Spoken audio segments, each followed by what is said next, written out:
Okay, paano ba malaman na dapat nang maglagay ng silicone oil dito sa pinaka-clutch pa ng inyong LC? So, kapag ito ay mahirap iikot yan, kagaya nito, maganit, mahirap iikot. Ibig sabihin, maayos pa yung kanyang silicone oil, maganit pa siya, mahirap pang iikot. Pero kung yan madali na ninyong iikot na kapag namatay ang makina ay nahuhuli na itong ikot nito, hindi kagad namamatay, ibig sabihin kinakailangan ng ayusin to, lagyan ng silicone oil o kung ano ang dapat gawin. So minsan kasi kaya nauubusan ng silicone oil ito, may tagas. So kinakailangan ding i-check na kung may tagas, kasi ang silicone oil naman talaga nagbabawas sa tutuyo rin, pero ibig sabihin minsan may tagas din.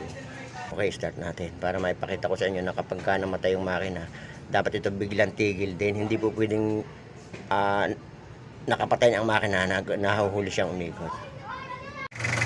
Kaya papatay natin yung makina, dapat hihinto kagad yung pan. Hindi po pwedeng nahuhuling mamatay yon. Ayun, ganun.